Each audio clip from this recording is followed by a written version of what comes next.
Santo, santo é o teu nome, Senhor.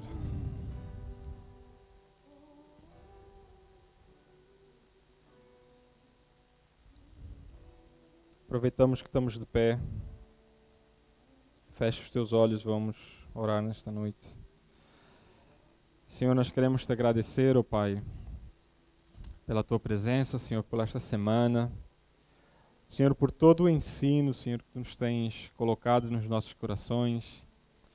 Pai, eu te peço que nesta noite, Senhor, mais uma vez, tu possas abrir os nossos corações, as nossas mentes, que nós possamos entender, Senhor, a tua palavra. No nome de Jesus, Senhor, nós queremos te agradecer por esse tempo na tua presença, Pai. No nome de Jesus, Senhor. Amém. Amém?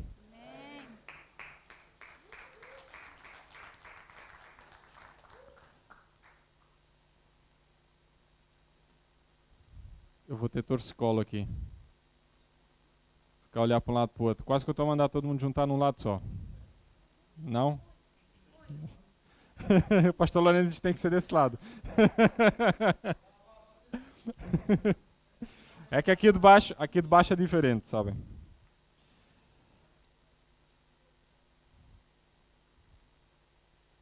Amém. Boa noite, igreja. Olha, só mais um bocadinho para não ter que gritar, por favor. Não é preciso tanto.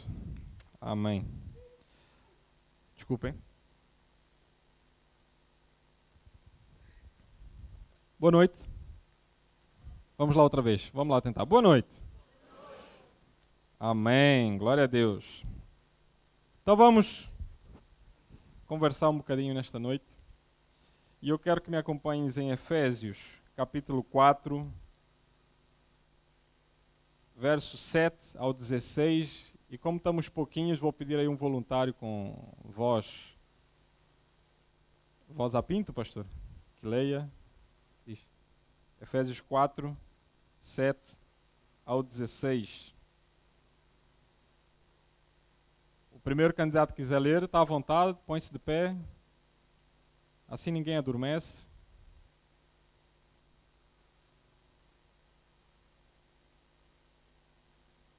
Sim? Acho que não. Se a pessoa tiver aí uma boa voz. Vamos tentar uma vez. Queres ler, Pinto? Então vai. Eu sabia que tu. Vai lá, vai lá.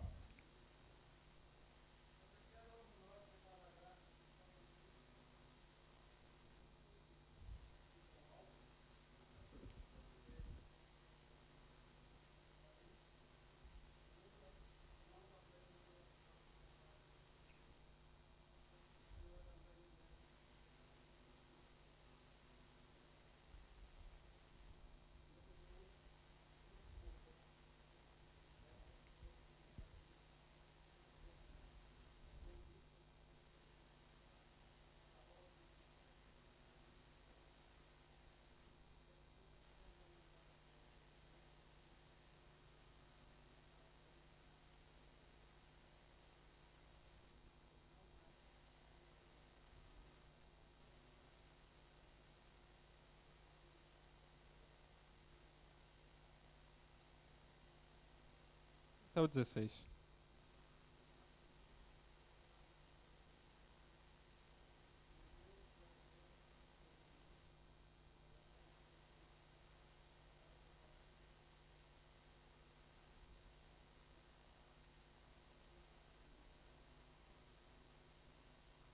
Amém. Amém. Então, eu vou começar logo no verso 7. Ele diz algo bastante interessante, que por vezes nós lemos a Bíblia e não a interpretamos de devida forma. Ele diz, e a graça que foi concedida a quem? O que é que diz aí?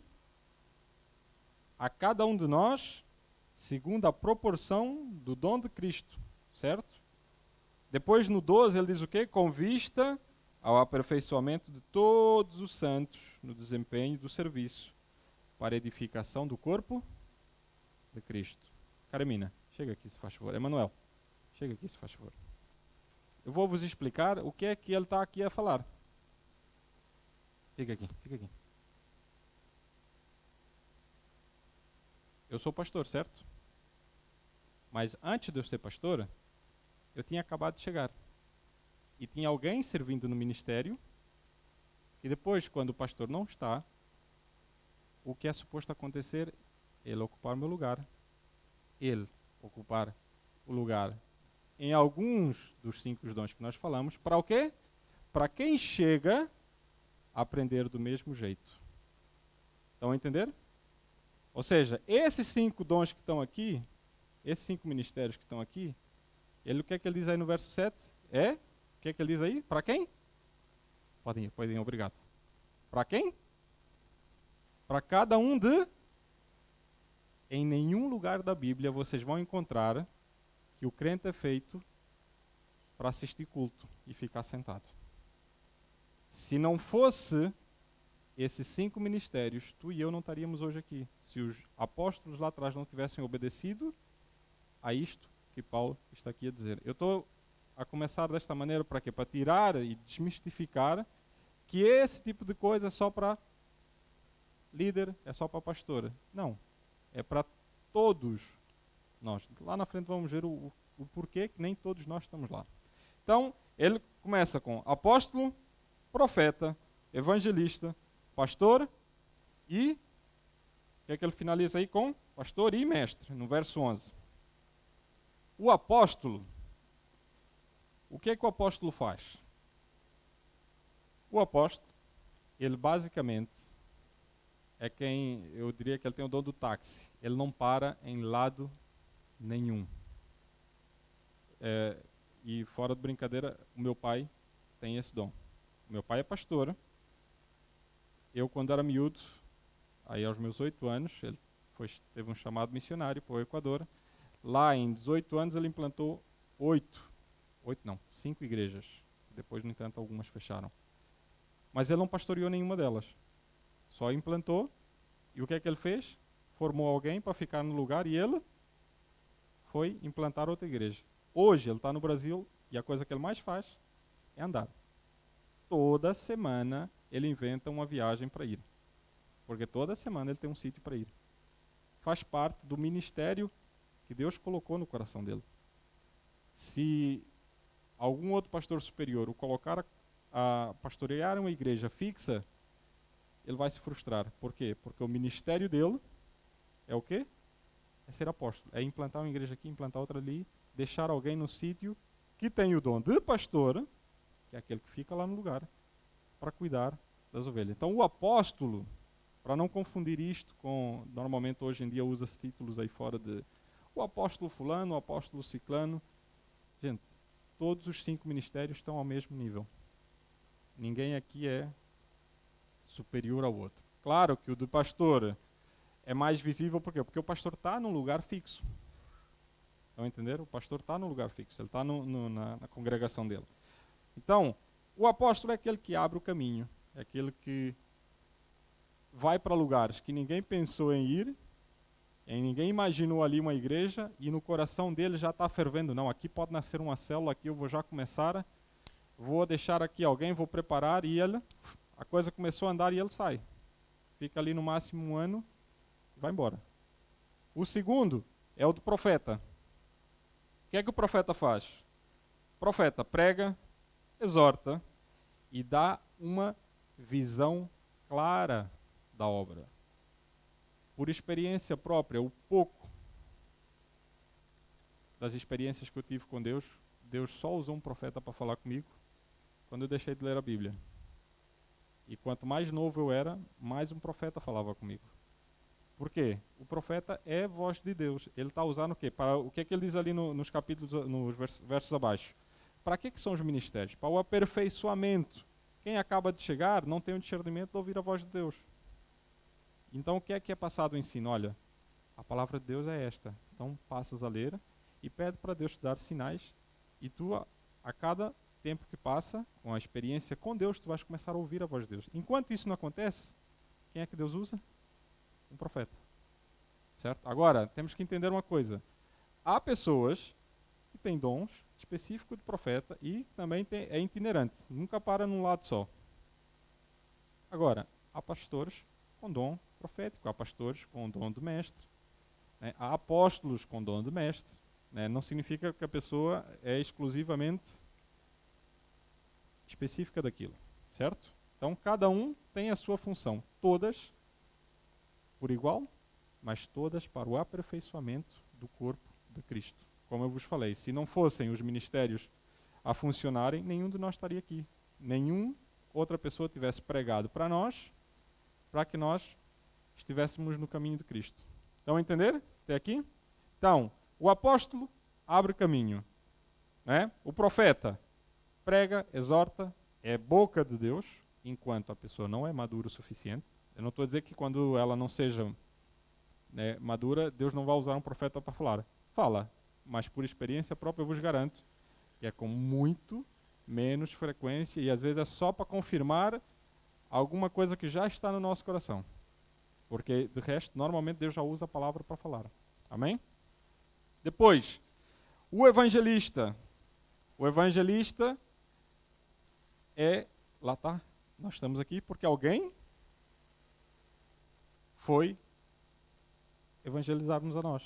Né? Ou seja, só que o evangelista, ele está... Como é que eu vou vos explicar isto? No coração dele, ele está à espera de uma oportunidade, aonde ele estiver, para falar de Cristo. Nem todo mundo tem esse dom específico, entendem? Tipo, é um ministério que Deus dá e dá a pessoas específicas. Mas os 5 têm que existir para que o ministério funcione, para que a igreja ande. Né?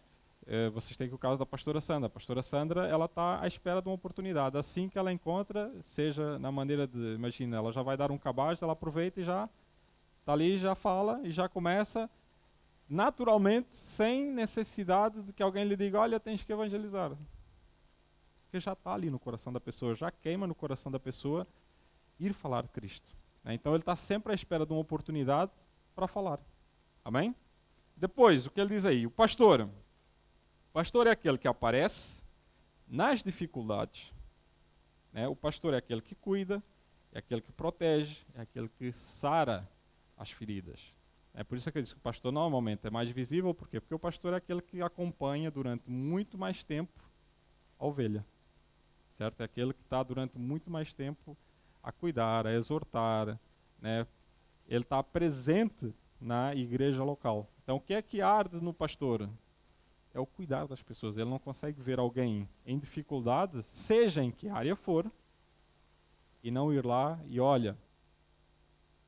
Vamos para a Bíblia, vamos ver o que a gente pode fazer, vamos te ajudar, vamos sair desta situação, vamos fazer isto, vamos orar por isto. Olha, convém que tomes este posicionamento e tu vais ver que Deus vai começar a te honrar. Ou seja, o pastor está ali atento, ele começa a ver a ovelha coxear, ele vai lá, vai ver se pisou no prego, se eu entorce. Ele está lá, ele está sempre de olho. Esse é o ministério pastoral. Amém? Estamos aí? E por último... o dom do Nuno Madeiras, por isso é que todo mundo chama de Nunopédia.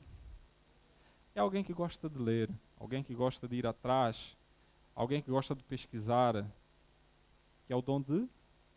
que é que aí o último?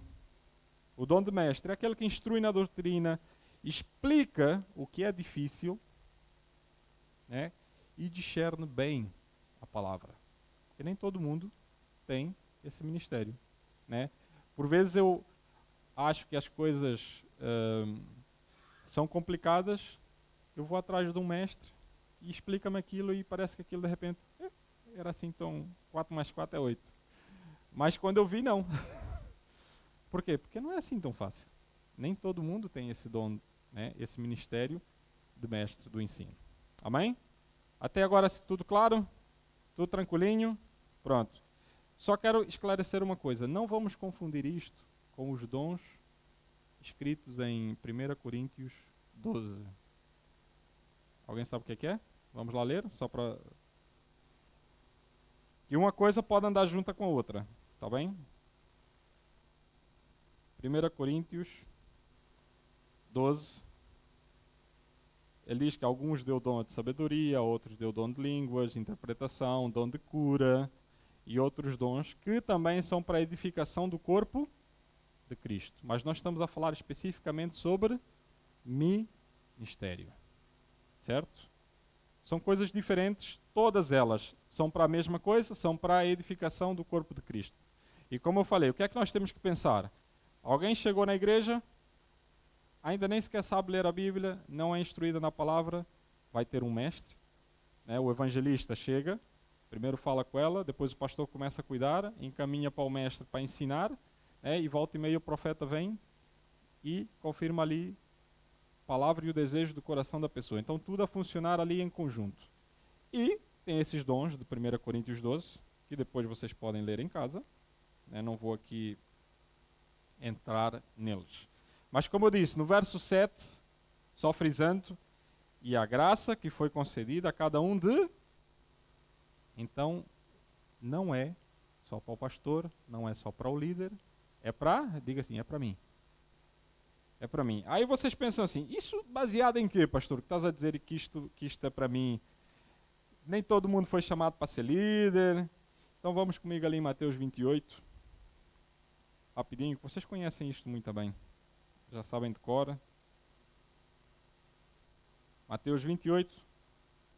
Alguém quiser ler em voz alta, eu agradeço.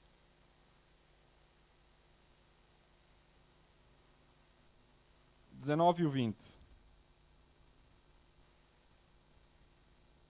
É uma ordem que Jesus deu. Mais uma vez, para quem? Para nós. O que é que diz aí? 28, 19 e o 20. Quem lê?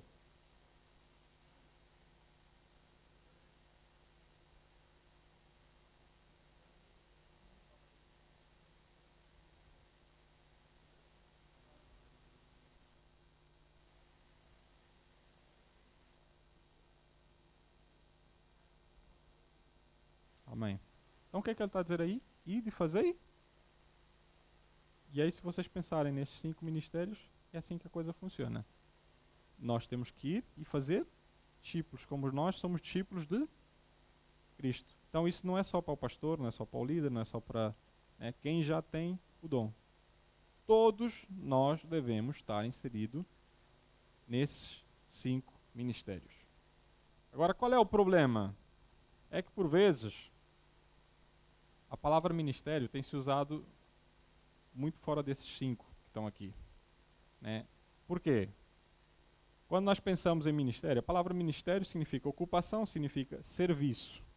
E aí nós trazemos um conceito lá de fora, que quando nós pensamos em ministro, a gente vê o ministro da educação passeando no seu BMW com o motorista e mais 2 guardas atrás, o primeiro-ministro, né, andando também com a sua escolta. Então, quando nós pensamos na palavra ministro, nós já achamos alguém, uau, né, destaque, alguém que aparece muito, alguém que está sempre no auge. E quando nós pensamos na palavra ministro, é aquele que serve. Tão simples quanto isso. Agora, o problema é que há uma linguagem eclesiástica que usa ministro para tudo. É ministro das crianças, é ministro do louvor, é ministro disto, é ministro da multimédia, é ministro... A palavra fala em 5 ministérios. Certo? Se vocês quiserem usar a palavra servo do louvor, sim. Servo dali, servo daqui, tudo bem. Mas a palavra fala em 5 ministérios. Amém? Estamos a entender? Eu sei que eu não estou a dizer que é errado falar que aquela pessoa é ministro do louvor. Não é errado. Atenção, porque se vocês pegarem na palavra ministro é servo. É aquele que serve.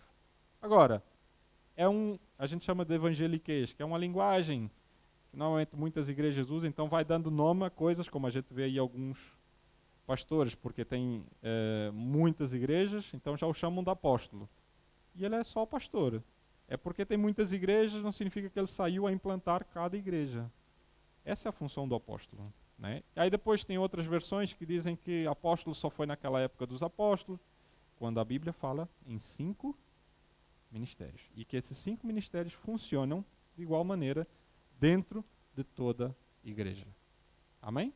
Agora, qual é a questão? É que às vezes só aparece, ou por vezes nós só vemos mais o pastor, porque é o que está mais presente. Amém? Até aqui estão comigo? Jesus diz, ide e fazei discípulos. Mas o que é que movia Jesus?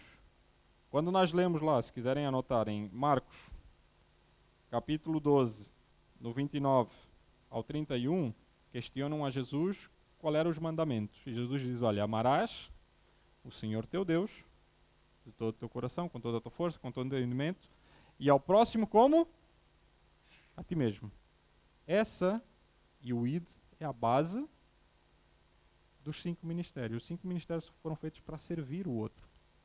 Qual era a grande preocupação de Jesus? O que é que acontecia? Jesus, quando via para a multidão, o que é que ele olhava? Ele olhava ovelhas que não tinham pastor. Era a paixão de Cristo. Era o quê? As pessoas. Então, nós podemos pegar aquela ministração que eu ministrei há uns domingos atrás, né? Tirar aquela ideia que nós temos da visão do burro, né? Que achamos que quando nós chegamos a Cristo é tudo para nós, né? Jesus vai resolver meus problemas, vai me dar emprego, vai me dar isto, vai me dar aquilo. Sim, senhora, isso tudo está implícito. Mas o principal foco, por isso é que ele diz em Mateus 28, o que é? Ir e fazer discípulos. Por quê? Porque ele ama primeiro a Deus e depois ele ama ao próximo. Então, se eu fui salvo por Cristo e eu tenho que amar ao próximo como a mim mesmo, eu vou dar ao próximo aquilo que eu tenho. Por quê? Porque eu tenho que amar ao próximo como a mim mesmo. Então, Cristo não é feito para ficar só para nós. Amém? Então vamos continuar.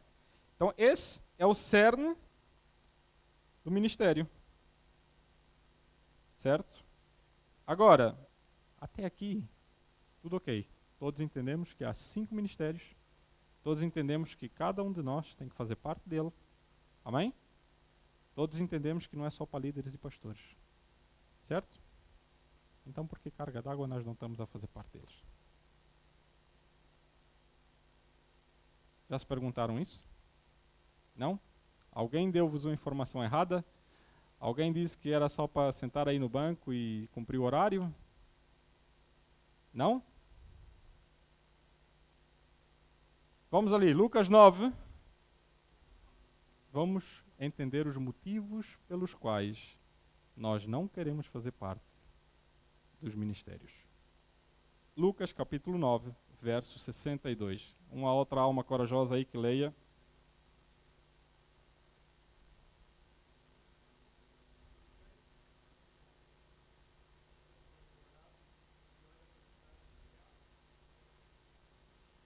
Ninguém que põe a mão no arado, o que é que ele diz aí? É apto. E a outra versão que diz que quem põe a mão no arado e olha para trás não é digno do reino de Deus. O que é que ele está a dizer com isto? Qual é aqui o grande problema? Vamos aqui decifrar isto. Ele fala aqui em Efésios que é para o aperfeiçoamento dos santos, e depois ele diz lá que para que o homem alcance a maturidade e deixe de ser menino. Certo? Quando ele está a falar, ele está a usar uma linguagem para agricultores, ele diz, olha, quem põe a mão no arado e olha para trás não é digno de mim. O que é que ele está a dizer? Que quando tu, e eu estou a usar aqui a questão do ministério, mas serve para tudo. Serve inclusivamente para a nossa vida cristã. Qual é o nosso grande problema? É que nós queremos aquilo que Cristo nos vai dar, mas ao mesmo tempo queremos trazer tudo aquilo que nós tínhamos de prazeroso do mundo para a nossa vida cristã. Entendem? Então nós passamos uma vida inteira a negociar com Deus. Eu quero manter aquilo, mas também quero fazer a tua vontade, mas também quero manter aquilo, mas quero fazer a tua vontade. E sabe o que acontece? Nós continuamos sentados a não fazer parte desses 5 ministérios. Eu vou vos explicar para ficar mais fácil. Nós essa semana estamos a falar de santidade, certo? E por vezes nós vemos a santidade como uma alternativa ao pecado. Certo? Aquele que é santo não peca. Deveria ser, né, pastor Lourenço? Ou pecar muito menos. Mas vamos entender uma coisa. Santidade é um estilo de vida de autossuficiência de Deus. Complicado, né? Não? Eu vou explicar. Vou dar aqui um exemplo. Sabem por que hoje nós temos dores a trabalhar? Porque alguém lá no Jardim do Éden achou que aquilo que Deus dava para eles não era suficiente. Então o que é que ela fez? Foi buscar algo que Deus não lhe dava. E aí nós temos que trabalhar hoje feito camelos, dores nas costas, dores em todo lado, queimar a pestana. Por quê? Porque a santidade é exatamente isso. Santidade é um estilo de vida de autossuficiência de Cristo. Ou seja, tudo aquilo que Cristo me dá tem que ser suficiente para que eu possa andar. Dou-vos outro exemplo. O povo no Egito. Saíram do Egito, caminharam para o deserto. O que é que aconteceu? Eles tinham sombra durante o dia. Maná caiu do céu, ou seja, não precisavam trabalhar para comer. Tinham uma coluna de fogo à noite. E mesmo assim reclamavam a dizer assim, estou farto de comer maná. Porque aquilo que Deus estava a dar para eles não era suficiente. Então, qual é o grande problema quando nós aspiramos a um ministério? E quando nós queremos santificar o ministério, santificar qualquer área da nossa vida? É quando nós não sabemos controlar os nossos desejos. Então, quando alguém peca, Deus não perdeu a pessoa quando ela pecou. Deus perdeu a pessoa quando ela deixou de estar no quarto a orar. E ela perdeu o prazer de estar na presença de Deus. E aí o que acontece? Ela deixou de sentir prazer em Deus e vai buscar prazer em outro lado. Vamos só cá entender uma coisa. Não é errado nós desejarmos coisas. Entendem? Não é errado. O problema é quando nós deixamos que esse desejo nos tire da presença de Deus. Eu vou vos explicar. Quando Tiago, lá em Tiago, diz que nós somos tentados pelas nossas próprias cobiças, certo? Então o que é que ele está a dizer? Ele está a dizer que não é errado tu desejares coisas. E ele também diz que, a palavra também diz que nós somos tentados até o limite em que nós conseguimos resistir. Qual é o problema? O pecado, ele só seduz quando há um desejo no lugar. Vou vos explicar aqui. Se vocês chegarem aqui com, sei lá, uma banheira de hidromassagem, né, a metade do preço, a 10%, e disserem assim, pastor, olha, está aqui, leva aí a 100 euros. Vocês acham que é tentador para mim? Não. Por quê? Aquele desejo não está no meu coração. Entendem? Então, agora imagina, tem aqui esse carro novo a pilhas, um Tesla, aqui a 10 com 90% de desconto. Eu garanto que eu vou arranjar maneira de fazer um financiamento para ir atrás do carro. Por quê? Porque é algo que eu desejo no meu coração. Entendem? Então, qual é o grande problema que nós temos? É quando Deus não nos dá algo, nós fazemos o possível para ter aquilo que Deus não nos deu. Então o que é que nós estamos a dizer? Deus, aquilo que tu não me dás, e aí voltamos à questão do menino, né? Aquilo que tu não me dás, eu vou arranjar uma maneira de o ter. Quantas vezes nós já não fizemos isso? E sabem qual é o problema? É exatamente, nós acabamos de dizer a Deus, olha, tu não és suficiente para mim. Nós acabamos de cantar, né? Tua graça me basta, Senhor, Senhor, Senhor, né? Tua presença me...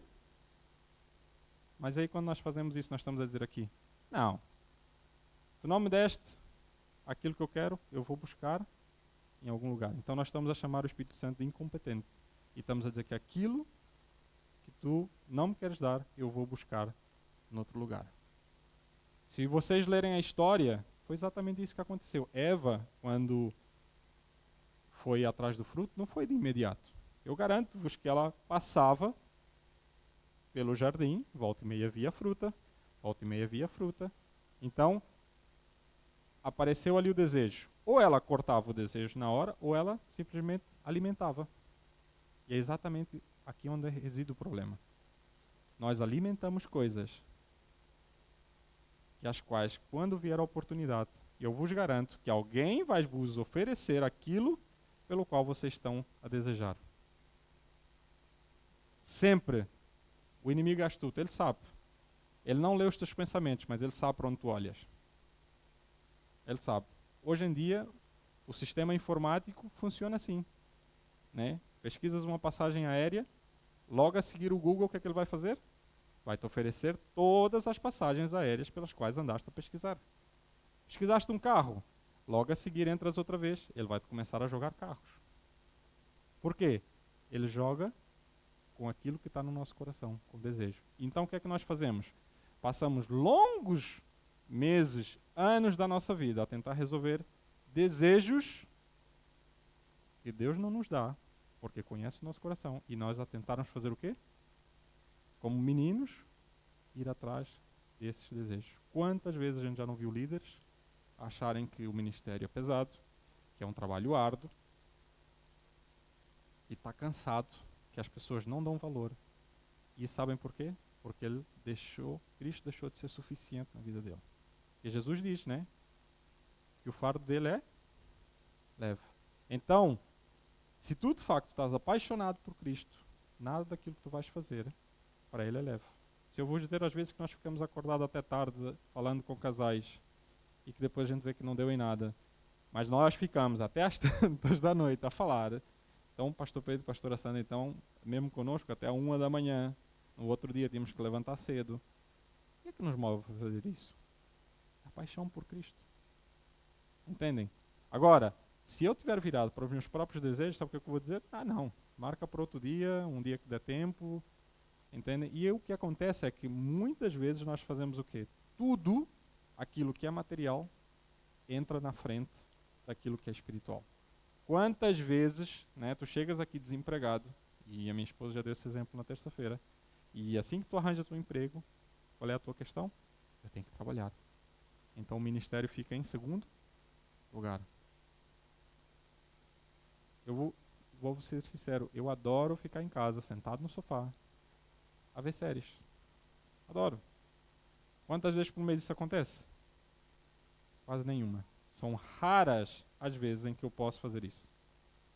Por quê? Porque tem sempre uma paixão à frente dessa. Então, qual é o grande senão da questão do ministério e não só da nossa vida cristã? Quando nós damos uma mensagem clara ao Espírito Santo: olha, tu já não és suficiente na minha vida. Aquilo que tu me dá já não é suficiente na minha vida. E é assim que nós vemos várias histórias na Bíblia em que alguém deixou que o desejo fosse mais forte do que aquilo que Deus estava a dar. Então Deus deixou de ser suficiente. E aí nós somos hipócritas ao cantar que a tua graça me basta, quando nós continuamos à procura de coisas que Deus não está a dar por algum motivo. E não sabemos ouvir o não de Deus. Por isso, se tu queres santificar não só o teu ministério, mas a tua vida cristã, Deus tem que ser suficiente. Amém? Quando Deus deixa de ser suficiente, tu estás propício à queda. Porque a Bíblia é clara que o desejo, tu és tentado por aquele desejo. E se Deus não for suficiente, sabe o que é que vai acontecer? Mas é tão simples quanto isso. Por isso é que tu vês um monte de líderes a desviarem, a desistirem do ministério, a caírem em pecado, porque em algum momento deixaram que o tempo dele com Deus não é suficiente. Aquilo que Deus estava a dar não era suficiente. Então, vamos ter cuidado, vamos guardar o nosso coração. Né? Cuidado com aquilo que nós desejamos. Lá está. Não é errado nós desejarmos coisas. Temos que aprender a ouvir o não de Deus. Amém? Deixa eu ver se eu não me esqueci de alguma coisa. Quem quiser anotar, Tiago 1,14, diz lá que nós somos tentados pela nossa própria cobiça. Provérbios 4,23, sobre tudo aquilo que se deve guardar, guarda o teu coração. E só para nós entrarmos aqui com uma instrução, 2 Coríntios, só vamos ler mais dois, este e mais um. 2 Coríntios 10:13. O apóstolo Paulo fala sobre, e eu até vou ler, só para nós entendermos.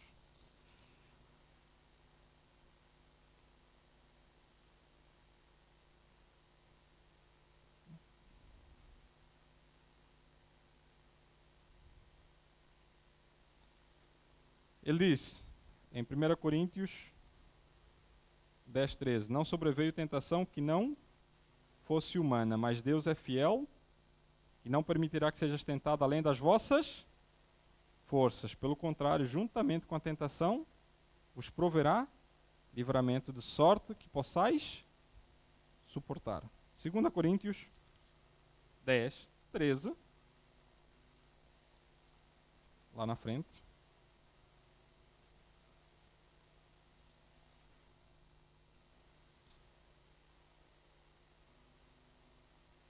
Ele diz assim, nós, porém, não nos gloriamos em medida, mas respeitamos o limite da esfera de ação de Deus, que nos demarcou para estarmos entre vós, porque não ultrapassaremos os nossos limites como se não devêssemos lá chegar até vós, posto que já chegamos até vós com o Evangelho de Cristo. Ele dá aqui uma mensagem muito clara, que é onde normalmente nós erramos. Ele diz assim, nós não nos gloriaremos, né, mas respeitaremos o limite da esfera da ação de...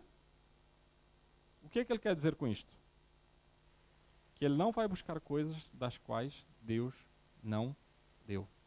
Ele não vai se mexer para além daquilo que Deus lhe falou. Ele não vai tomar decisões para além daquelas que Deus lhe mandou. Isso é o apóstolo Paulo a escrever. Nós não atuaremos fora da esfera que Deus atua. O que é que ele está a dizer? Que eu vou depender exclusivamente de Deus. Amém? E só para nós concluirmos, 1 Coríntios 15,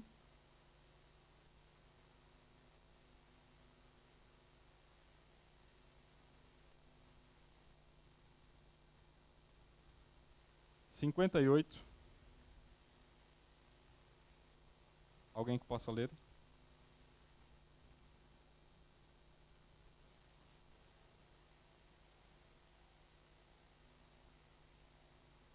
Sabendo que o vosso trabalho não é em vão. Então, só para nós concluirmos, o ministério é para quem? Para nós. Para nós. Para a glória de Deus. Mas para nós. Não é para o pastor, não é para o líder. Segundo, manter o foco na presença de Deus e atenção aos nossos desejos. Se vocês lembrarem-se da história de Pedro, quando Jesus lhe diz assim, olha, vem, para ele caminhar para o mar, Pedro foi, obedeceu, mas depois o que é que ele fez? Ele começou a olhar para os lados, para as ondas, de repente, afundou. E nós temos que entender que para além de ser um privilégio, há uma vida completamente diferente. E aí eu posso vos dizer de boca cheia, que à medida que nós deixamos Deus atuar na nossa vida, nós deixamos Deus usar a nossa vida, vocês não imaginam como é que a vossa vida é transformada. Se vocês acompanharem a minha história desde que eu cá cheguei, como eu cheguei, e até agora, levei muita surra, mas graças a Deus, amadureci muito. E depois Deus te dá outras coisas que vocês não fazem ideia. Deus abre a vossa mente, abre a vossa visão, vocês começam a viver coisas completamente diferentes. Começam a viver uma vida completamente diferente. Por quê? Porque nós começamos a viver para Cristo. Então há coisas que nós preocupamos no dia a dia que já deixam de ser preocupações. Porque Ele nos ensina a viver segundo o propósito dEle. É completamente diferente. Então, guardar o nosso coração. E, se tu almejas um ministério, que ele nunca seja porque vais ter mais visibilidade, mas sim porque vais estar na presença de Deus. Porque é uma questão de cedo ou tarde, tu vais cair. Amém? Então, santidade no ministério começa em oração no nosso quarto, num tempo com Deus, onde Deus é suficiente. Independentemente se estás no ministério ou não, se Deus deixa de ser suficiente, já foste. Já foste. Não há nada a fazer. Sim, tu podes. É uma questão de tempo, vais cair naquilo que tu desejas. E cada um de nós aqui sabe o que nós desejamos. Amém? Então, Então vamos nos pôr de pé.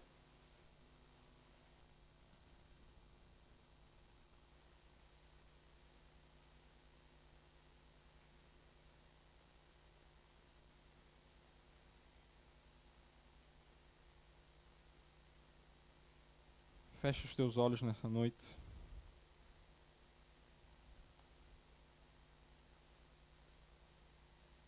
O apóstolo Paulo diz que quem é aquele que deseja o episcopado, aquele que deseja um ministério, grande coisa deseja. Porque ele sabe do privilégio que é servir aos outros. Tu sais de ti próprio, sais dos teus problemas, e Deus começa a cuidar dos teus problemas porque tu começaste a cuidar de outras pessoas. E o teu nível de amadurecimento é espetacular, é fantástico. E o teu processo de santificação é posto ali um turbo, é super que acelerado. Então nesta noite eu quero orar e eu quero que tu feches os teus olhos. Para aqueles que já exercem algum tipo de função na igreja, algum tipo de ministério, para aqueles que são líderes de célula, eu quero te encorajar.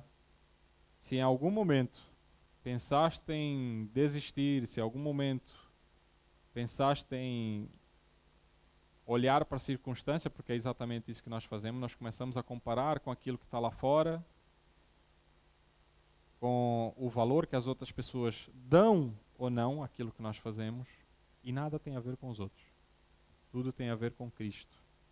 O apóstolo Paulo escreveu aqui que nós acabamos de ler: o teu trabalho não será em vão no Senhor, porque a recompensa vem dele, não vem do homem. E se tu alguma vez te frustraste é porque estavas à espera de algum elogio de um homem, né? Estavas à espera de algum abraço, algum aplauso, algum reconhecimento do homem. E tudo isso tem que vir de Deus.